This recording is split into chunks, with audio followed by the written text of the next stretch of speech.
Overcoming challenges and accelerating gains together is the theme under which government presented its 2030 national budget. This is Under the Microscope. I am Michael Young, thanking you very much for joining me. And with me to have a general budget discussion this evening is the Honorable Minister of Health, Dr. Bheri Ramsaran. Many of you may know Dr. Ramsaran because previously he would have served as the minister within the Ministry of Health, while Dr. Leslie Ramsamy would have held the substantive post of Health Minister. Dr. Bheri, welcome to Under the Microscope. I want us to have a general discussion about the budget. You were there in the National Assembly over the last week or so while the opposition parliamentarians made their claims and made several allegations with respect to the health sector and the budget in general. First of all, do you believe that there is merit in most of the arguments put forward generally about the budget? We heard arguments about a budget that is anti-poor, the opposition leader calling the budget a cardboard budget, and the opposition basically taking the posture that they will not support the estimates unless there's massive changes. Let's start to speak about this issue generally. Okay. Your thoughts? Thanks. That's a very interesting question, and it has caught the attention of the wider Guyanese public. As you know, the PPP and the PPPC administration is a grassroots organization. So we have been weeks in advance of the budget. We've been down there fanning out campaigns, and even as Dr. Ashwini Kumar Singh presented his speech, the president was simultaneously out in the field and hearing the comments. Subsequent to the presentation of the budget speech, the whole cabinet and the whole government and senior party leaders have been out there feeling the beat, as it were. What do the people think about the budget? Indeed, in spite of the critical comments, the caustic comments, many of it much misguided, especially by persons like Ms. Fergusson, in spite of those misguided comments, generally the feedback from our fan-out campaigns, our grassroots campaigns, or bottom house meetings, as the PPP likes to refer to them, has been positive. People are coming to see that the opposition is opposing for opposition's sake. And I think the opposition, since we're speaking generally, before we come down to the speeches and the misguided statements of quite a few of the opposition backbenchers and frontbenchers, since we're speaking generally, we need to look at some things like this. The administration, not the opposition, especially persons like two very bitter souls on the opposition benches, Mr. Nagamutu and Mr. Kemraj Ramjatan. They're saying, cut, cut, cut. They haven't seen the budget, but they're going to cut. And then a budget is a costed plan. There's some things that are rolled over. For example, Ms. Fergusson doesn't understand when we refer to retentions, and she might see two similar numbers of, say, $25 million. She hasn't been given the skills of her party to be able to dissect the budget, to know that the $25 million that was referred to in that last budget is not the same $25 million. So it's no use crying foul and saying, well, why did you spend the $25 million and you're spending it on the same thing? So I think the administration too, it's not our job to teach them, but probably the parliamentary process, and I'm digressing a little bit. If you check what the Commonwealth Parliamentary Association does, they educate the parliamentarians too, because these are people, whether you're in the opposition or you might be in the government next time. And I think it is patently clear that the opposition members are not au fait with what they've not been told, they've not been trained. Fergusson is one, Ms. Fergusson is one. Many people seem to be impressed with her speech, but if you, even as and incidentally, Parliament is becoming better and better, and Mr. Speaker and his assistant, the clerk, are doing a great job. Almost shortly afterwards, you can get it on your BlackBerry, the printout of the speeches. You look at Ms. Ferguson's speech, it's a hodgepodge. Sometimes you have to translate English to English. You know what she's wanting to say, but probably because her seniors didn't school her, she was all excited and so on. So she made certain key mistakes there that we'll come to. Shows that she does not understand what is a budget and how the process works. Exactly the mistake that Mr. Nagamutu made last year when he was shaking around a piece of paper with a picture of the construction site for the new hospital, the specialty hospital, which is going to change health in this country. We'll come to that at another program. And Mr. Nagamutu, my erstwhile colleague, was shaking this paper and saying, look, there are only six heaps of bush here, and you spent all this money. Of course, those monies, that's not what the money was spent on. That was only, Nagamutu last year did not understand, even if he was grandstanding for political reasons, in the banter and the exchanges, it showed that it wasn't only political grandstanding. He didn't understand. But wouldn't he have been a minister in government before? Well, that makes me wonder. That makes me wonder, especially how parties function, how parties in third world countries function. For example, you might get certain leaders there, and then I'm reflecting, should they have been leaders? But Moses left the party several times. Yeah. Okay, and this last time that he left, when he walked out, well, I don't know if I should be public on this. I had a certain opinion on it. He should not have been invited back in, or if he was being invited back in, he should have been coming up not at the central committee level. He walked out, and so on. So, but that's another aspect of it that we can discuss at another program. Moses Nagamutu, the lawyer, does not understand basic processes in the budget and basic processes in how the administration is run. Similarly with Mr. Bulkan. The Honorable Mr. Bulkan sent me some questions which I have just prepared the answer for, and 100 copies will be going to the Parliament by 4 o'clock today, asking why did I send in a team to fight the alleged malaria outbreak in Region 7? And if I'm not usurping, well, I was shocked. This man is giving me political capital to bowl some bouncers at them whenever I answer, right? So and then he was saying, are you trying to usurp the role of the region? Here it is. We did well. We heard there was a shout. We suspected that it was a false alarm, but we went, called the army, right? The military. They were so very effective and helpful. Helped us to airlift people in. We found out that was about a month ago. Found out that there were just 13 children in this huge school and a huge community of about 900 who were infected. Did certain things. Planned to go back. We've already gone back.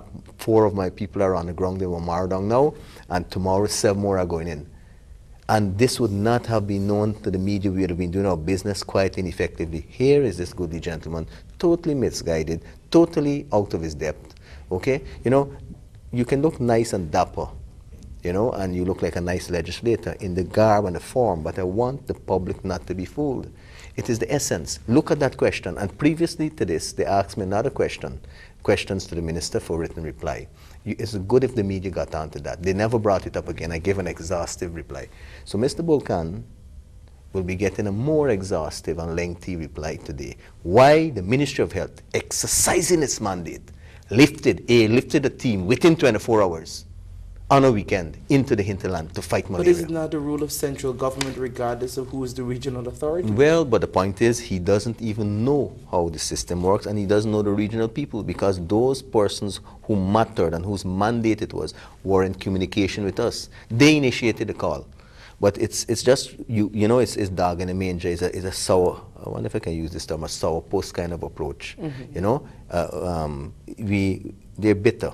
We've achieved. The Amerindians of Upper Mazaruni sees that Ramsaran, the Minister of Health, Ramotar, and the PPPC government can react and jump in there. For example, when we got a shout, within half an hour, I was on the phone with Commodore Bess. Right? Commodore Bess was like on top of his job. Within half an hour, the person that he put to communicate with us had the aircraft ready for and all the arrangements for next day. We went off. Okay? So that's another story that I think the media, I'm challenging the media to get the question and answer period and get my written answer to that. A wealth of detail, how this government is performing, how effectively we're treating Amerindians in the hinterland, how we're fighting a public health threat, malaria, which is being used frivolously as a political football by Mr. Bulkan. And I'm sorry that we're speaking, and he might be defenseless because he's not here. So I'm challenging you, go and get the question, these absurd questions, and see the lengthy answer, the patient answer that I went through. Right? So generally speaking, the general aspect of discussion, the parliamentarians on the PNC side do not seem to be schooled. They seem to have been pulled together suddenly, and a few of them, even Mr. ex-former Minister of Finance, the Honorable Mr. Carl Greenidge. Mm-hmm. He is nicely packaged, suave, and so on, but if you really listen to his arguments, sometimes you wonder if he's being forced to get political capital at all costs, therefore he gives up certain professionalism.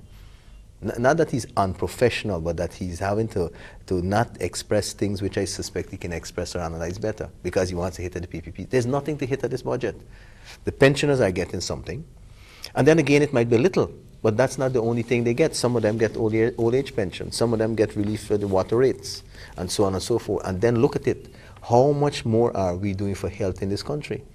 A lot of that. Look at cataract. I cannot find easily cataract in this country called Guyana. And cataract is the disease of the older folk.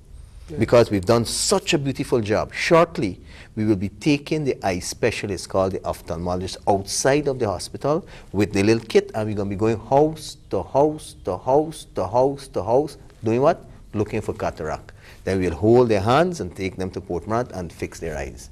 So this is an impact on the quality of life of the older folk. Then you have the little bit in the old age pension, then the NIS, and so on and so forth. So it's a package. I suspect, Minister, that most of the allegations and concerns that will be raised by the APNU and AFC will be in the area of administration with respect to the hospital. Now, I know that there has been lots of concern. Let's start, first of all, outside of the Parliament and outside of the allocations, the accident and emergency ward. I know, and unit, I know we've been getting continuous complaints about the manner in which the staff treat persons who turn up for treatment or medical care. And I know the ministry in itself has made lots of investment with restructuring the unit because of interviews that we would have done with Michael Khan. But what is the state of the unit now? And I know even Ms. Fergusson made reference to the long waiting hours and time and the inconvenience that well, we can look at that, but remind me to a point we got to bring up to show how they are confusing things deliberately is the incident with the Linden nurses. Yes. And their gratuity and how we need to talk on that to show that they totally are manipulating things or do not understand. Yes. Or deliberately don't want to understand. Now, yes, what is the lengthy waiting time? Those are things we have to look at. I have had once one of the drivers to the Ministry of Health way in the night called me. He was in tears.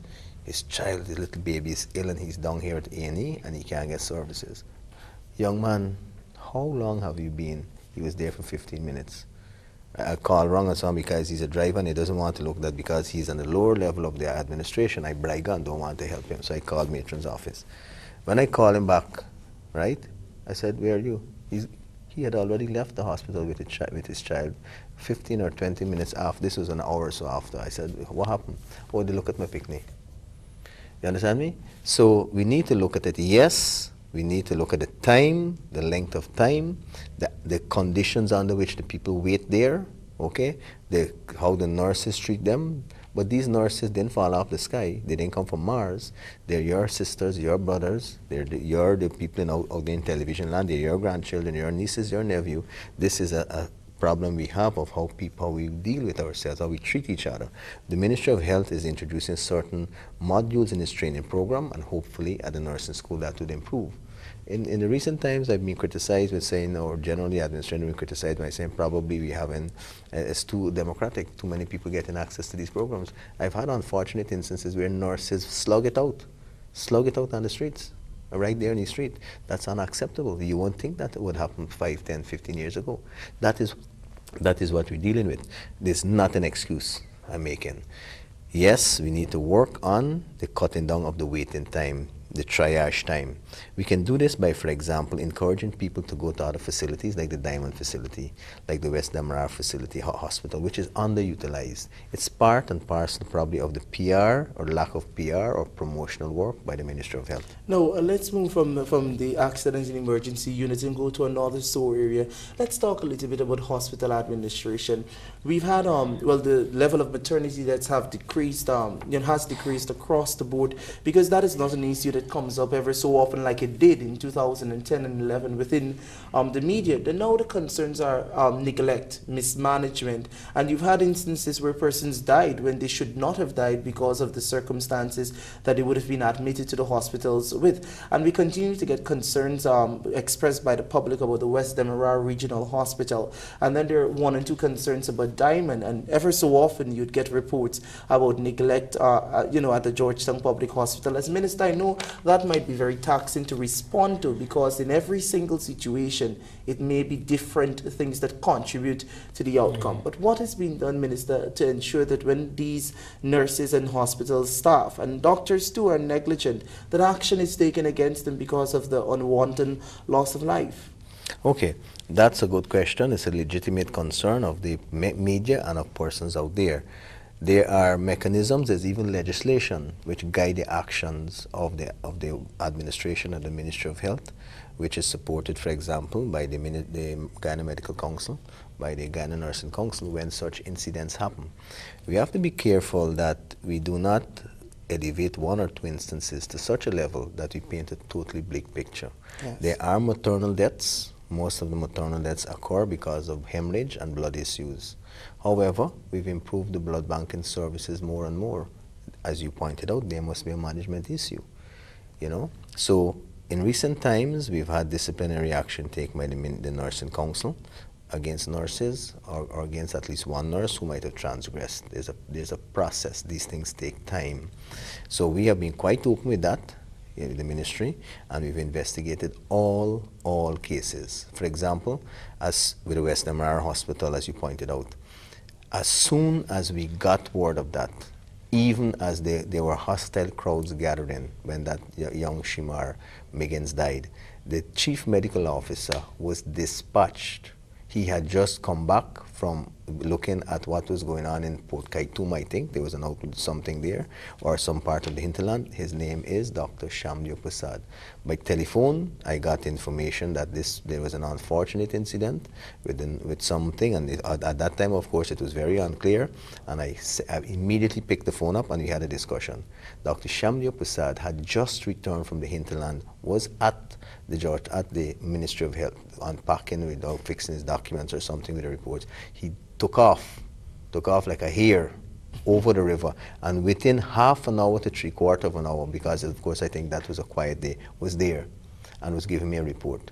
This is how we respond, right? And this is how we respond, for example, to the outbreak, the shout for the outbreak of malaria, which turned out to be a false alarm of Moradong. Commodore Best allowed us to have his airlift capacity. We were there, and we stayed 2 days, and we're back already. So we need to analyze it. The media needs to be responsible too. That's why recently I held a colloquium for the media on high-risk pregnancies and maternal deaths to show where we are. In other words, we were very open. We had lecturers, we had from PAHO, and they were sitting there not with the cameras but seeing it as if they're having like how Mr. Ben does with contractors who might sometimes don't understand the process. He takes them to the International Convention Center, sit them down, walk them through the process so they get to learn, so that we intelligently speaking about the process. So the Ministry of Health will continue these interactions. That was a colloquium. It was held at in this Commonwealth Street place, Cara Lodge. We had practically all the media houses come in, sometimes up to the level of the editor. I want to thank them for that. And then more recently, we had the malaria conference, the first national malaria conference held at the Princess Hotel, where everybody concerned with malaria came, because malaria is a public health threat. People will die from malaria. Sometimes there will be mistakes, sometimes there might not be mistakes, but you have media who might have their own agendas. The Ministry of Health has to be preemptive. So we brought everybody there and we had a total discussion. Well, Minister, what we're doing here is that we're seeking to, and for those viewers who are joining us, we're seeking to get into some of the issues which may very well come up during the budget, during the consideration of the 2013 estimates. Another issue we must talk about as a matter of public courtesy and a matter of importance is the gastro outbreak. The criticism had been that the ministry took too long to respond. The criticism was that the ministry should have been constantly in touch with their health officials within the region to understand what was happening in the situation on the ground there. Minister, what is the position on that? Because I know that is going to be another sore area that may come up for political titillation and argumentation within the National Assembly. Okay, first of all, let me say that the outbreak in Region 1 has been capped, it's covered, it has been mentioned already in Parliament, sometimes tangentially. I don't see the opposition going after it in a gung-ho fashion. I think they know why, because it would be incorrect to say that the response was inadequate or late. And that unfortunate notion was fueled by the comments by one of our colleagues from Trinidad, who was recently here, of a senior person in the regional sector, in a regional, in some activity from labs, I think, or something like that, somebody from Carrick. And she said that, and it was headlined in one of the newspapers that the response was slow. Now, I don't think she really knows Guyana, but we won't go into that. The Ministry of Health has a surveillance system which is supported at all levels of personnel with training and with different forms to collect data. At the way down at the bottom, we have the CHW, or the EPI nurse. EPI means from epidemiology. And right up the chain, then up to our chief epidemiologist, who up to recently was Dr. Shamdeo Prasad, the chief medical officer. But we've increased, even before the outbreak, we've increased that capacity by recruiting a very able and knowledgeable gentleman who is Dr. Morris Edwards, an epidemiologist who also had regional experience working with CARICOM. So he was on board when the outbreak came, and we responded in a certain fashion. We usually get feedbacks. Weekly we analyze it as to the patterns of fever, rash, vomiting, diarrhea, and such things, flaccid paralysis, and other criteria that the medical people know about. But indicators that are sent up, signs and symptoms, a syndromic approach. So the information is sent up and it's analyzed, and we can get an impression of what is happening there.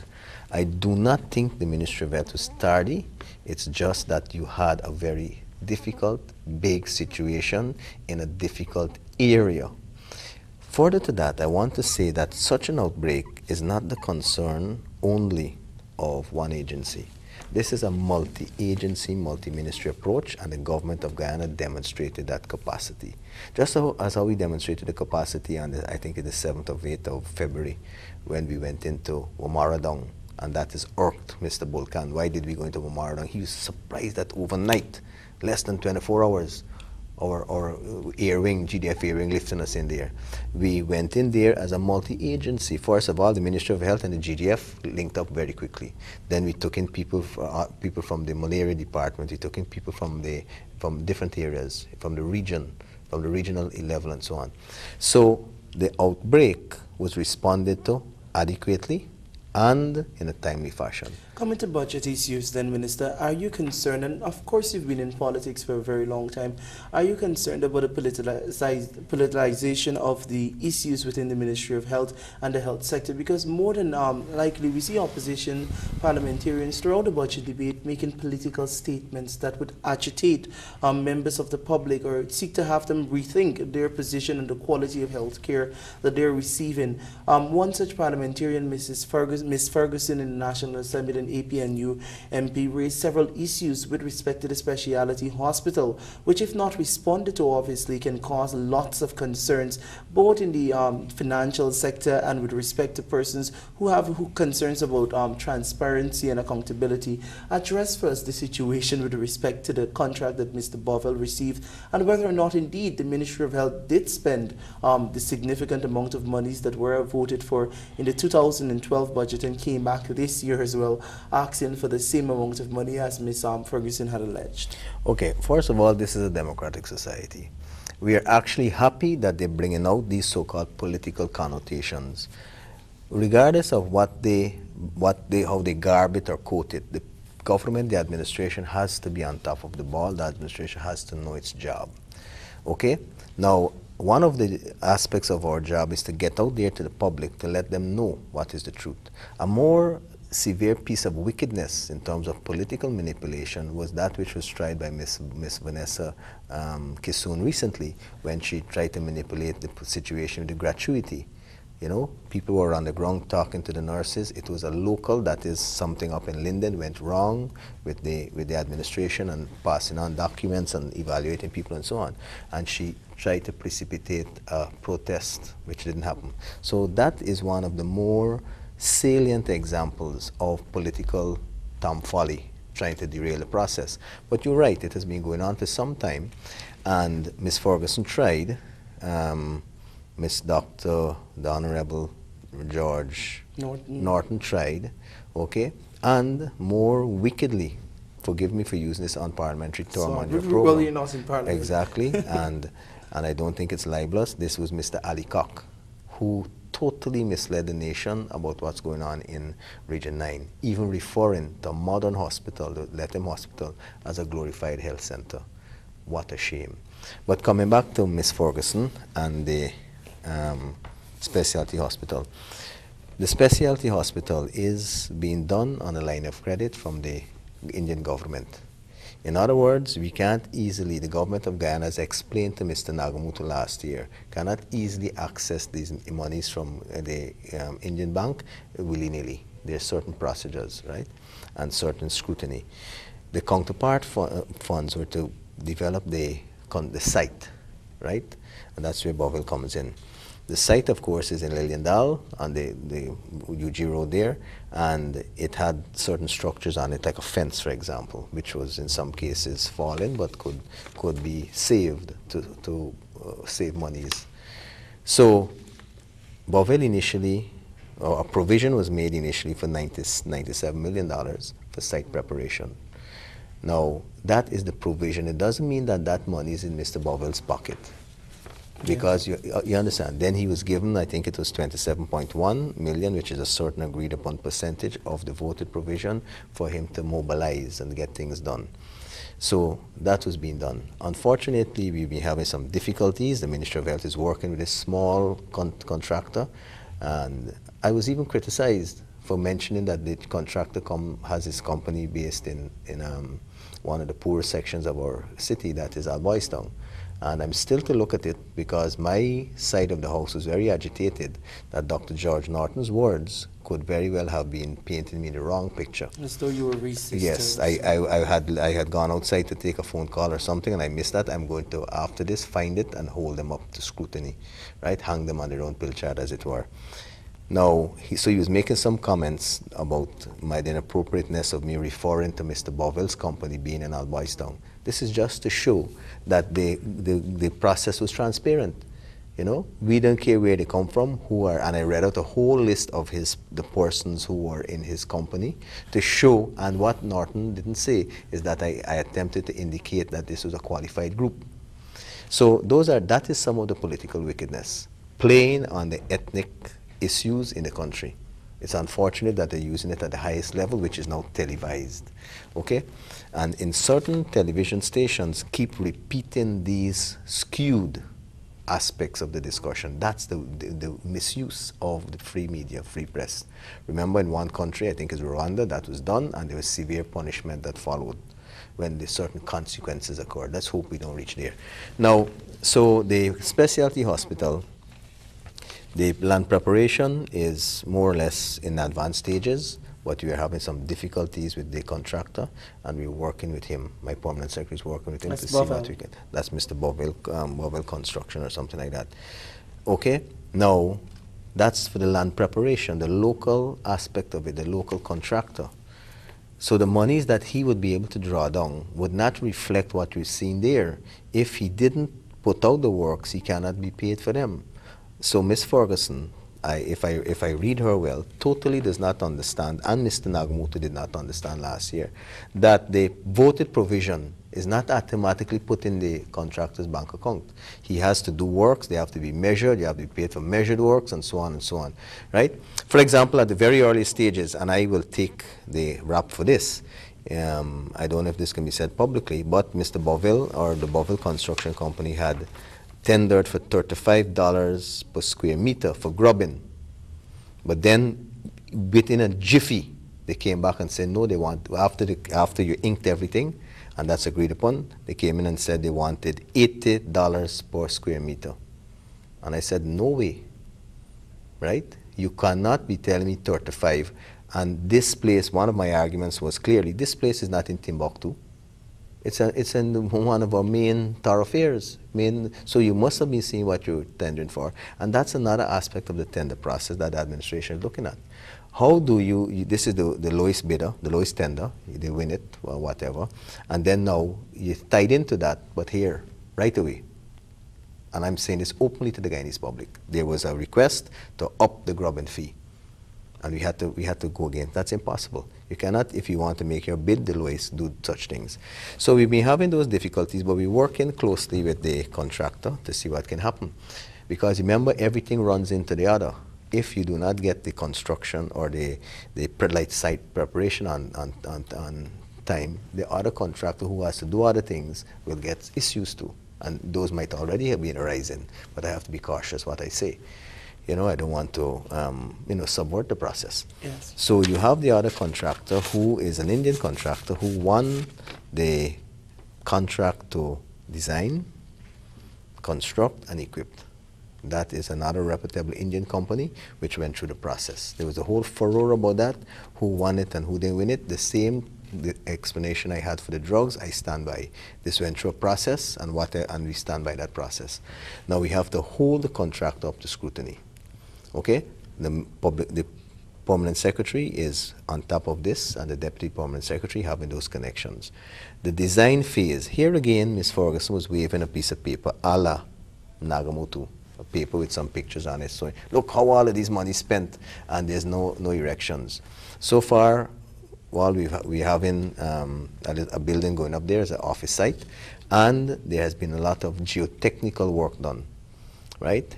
I suspect that there might have been difficulties of the contracting firm or the contractor who won that aspect of it to get people to get the work done.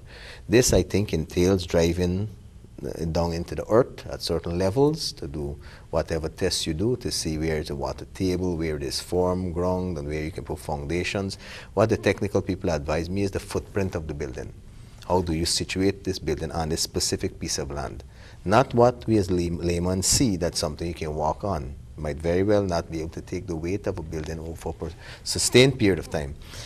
So that design aspect of it is, I think, a very tabletop kind of arrangement. You won't see skyscrapers going up, you won't see big bulldozers there, I'm told, but I'm very also anxious, as the public is, and even the opposition, to see that things go quicker rather than slower.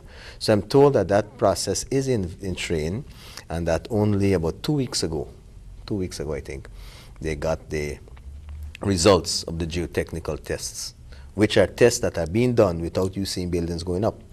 But you have to do them before the buildings go up, otherwise the buildings will come crashing down, right? Okay.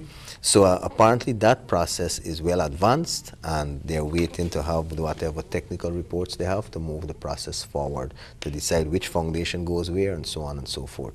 Okay. Well, in the meantime, we've been in contact with other agencies, for example, like Mr. Ben's ministry, where the road, because that's, if you look at it now, when we would have planned this, the traffic now is by far heavier. Where would be the better location? Is it on the Rupert Craig Highway, or is it on the UG Road? So those aspects we're looking at, and we're getting good advice from our other counterpart agencies.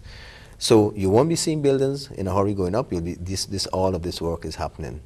Okay. Well, Minister, another area, of course, that will come up for scrutiny, and I think we alluded to that in one of our earlier programs, where we spoke a bit about the procurement of medical supplies and drugs.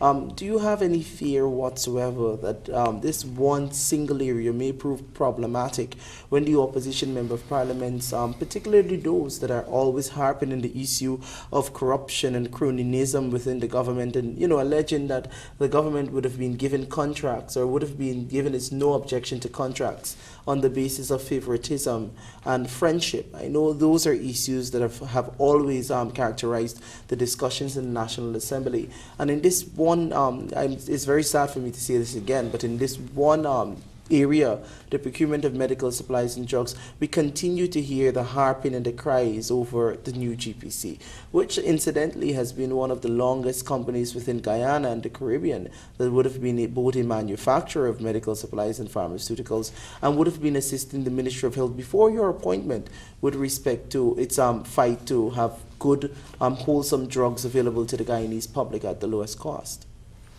Okay, well, I'll say this. There were other aspects of it, for example, where the administration has been accused of giving exorbitant rent to the new GPC. An astronomical figure was quoted, yes, 30 million. And this administration, I think, sometimes needs to be more aggressive in probably making people account. you know, because here it is, it goes all over the world. You go down Liberty Avenue, you can pick up one of those papers anytime, and you can influence, or let's say disinfluence, the Guyanese, the diaspora, with mischievous ends and disastrous consequences for reinvestment, for tourism, for so many good things that we want to happen. So I think probably administration need to be more aggressive in how we prosecute these mischief makers. Remember the $30 million at rent for, again, apparently there is some fight for market share between the new GPC or whoever the principals of new, as I'm reading it, I'm speaking as a citizen, and people who want to do legitimate business and some other entities.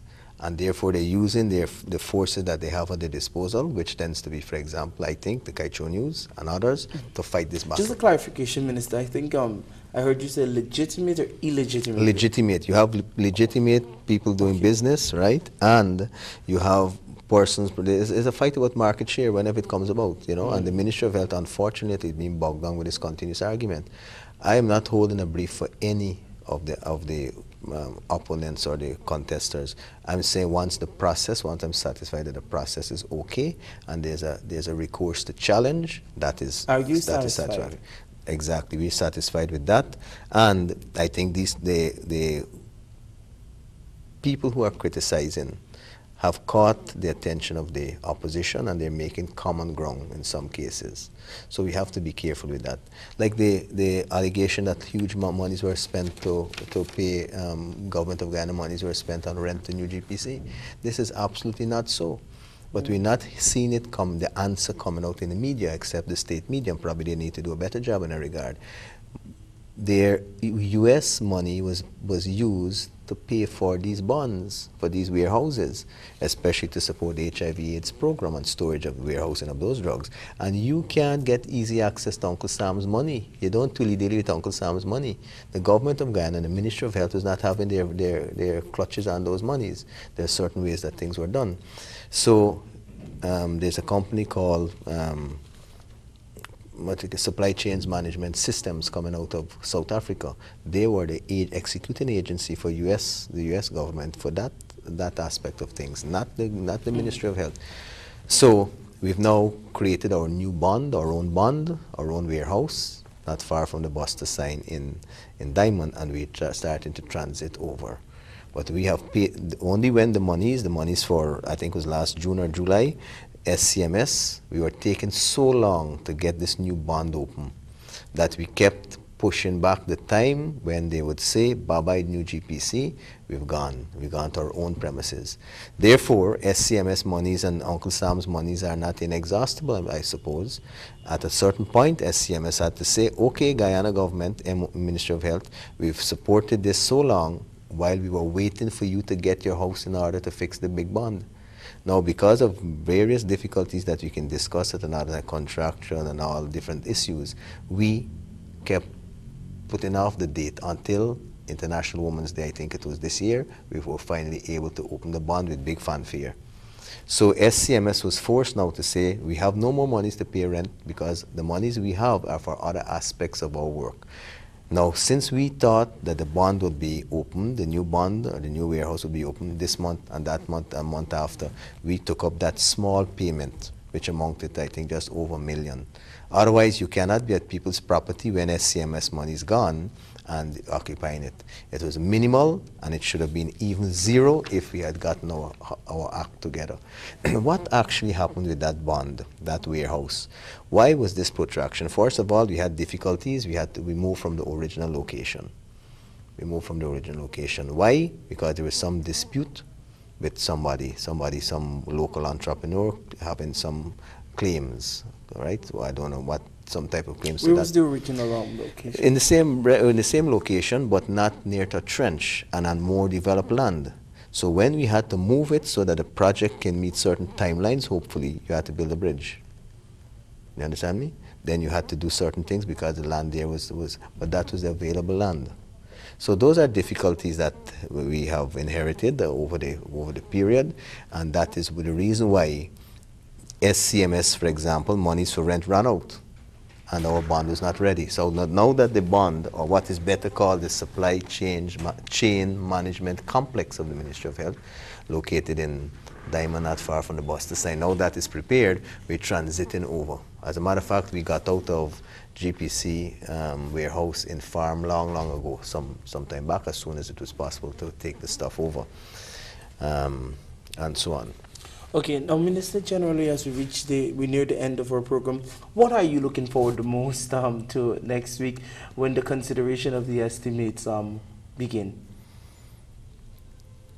I'm looking forward to a good discussion, a discussion that will catch the eye of the Guyanese public, because the Ministry of Health and the government of Guyana, but particularly the Ministry of Health I speak for, want to engage the Guyanese public in seeing where we're going, why we're going there, where the monies are being spent, how, and what is the vision.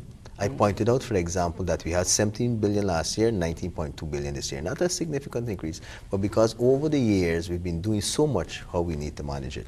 I hope to present to the Guyanese public, using the media and the forum of parliament, to show them where we want to go, how we're going there, and how correct this vision is. How correct, because my budget has not been prepared out of the blues. We had discussions, we went down to all various levels. There's something called the regional health officers. They would have had meetings. At those meetings, they bring up their grouses, their wants, and so on, and we classify them, we categorize them, and we put them into budget.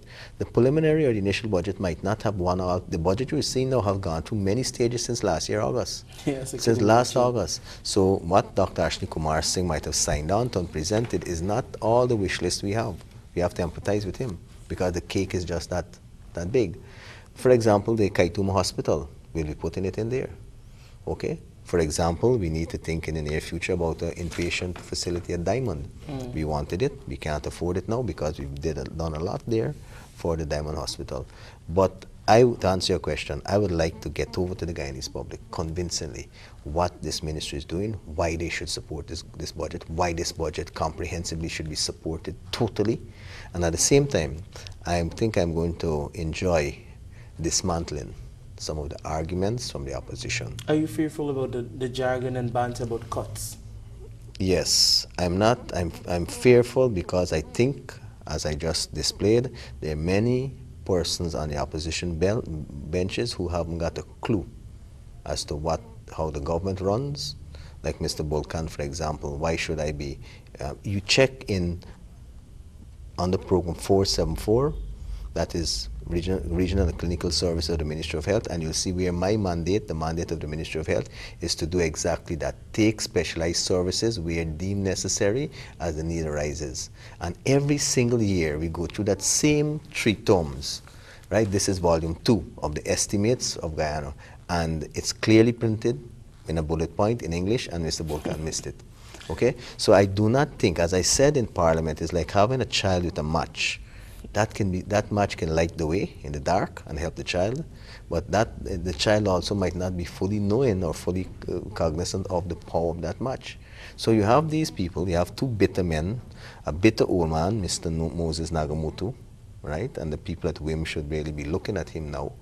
Moses Nagamutu, who many times attempted to jump ship with the PPP. We can go into the history of the PPP and so on, and all the defections that had happened in the past, and how Moses, where was he positioned in that. But here's this bitter old man and another bitter younger gentleman, Mr. Kemra Ramsaran, right? And then the uninformed but enthusiastic Miss Fergusson. And they want to cut here. These 2 gentlemen wanted to cut even before they saw what was in the budget. You know, how absurd is that? You know, yes. Right? Now, so I want to be able to debunk those things. I am not afraid of their arguments. We can take care of them. But there is this new paradigm where you have a 1-seat majority. So regardless of the strength of arguments, when you have bitter souls to deal with, you will have irrationality. And Mr. Kemra Ramsaran and particularly Mr. Moses Nagamutu have been the picture, excellent picture or reflection of irrationality fueled by bitterness. So we need to look at that. We need the public out there to be putting pressure wherever, and we need, as was said recently by the opposition parties themselves, for them to have a relook, a rethink, a matured rethink. Don't look at the messenger, don't look at the PPPC, look at the message. This budget is geared to help everybody, every single soul, okay? And we need you when the budget is passed. I'm certain, I hope that the opposition does support it. We need then for you to have us under scrutiny to see that these things are executed in an accountable fashion and as expected by your constituents, and you have to be the watchdogs. Okay. Well, thank you very much, Minister, for joining me in Under the Microscope. And I think your ministry comes up for discussion on Tuesday next week in the latter part of the afternoon. And I'm pretty sure you, Guyanese, and all of the other persons and stakeholders in the health sector will be watching Minister Bheri Ramsaran and his team as they answer several questions with respect to the 2013 national budget. Remember, $19.2 billion has been allocated this year as compared to $17.2 billion in 2012. Health is everybody's business, as is often said. The wealth of the nation is indeed its health. I'm Michael Young, thanking you very much for joining me in Under the Microscope and encouraging you to do stay tuned to TVG for other informative and entertaining programs which are still ahead. Goodbye.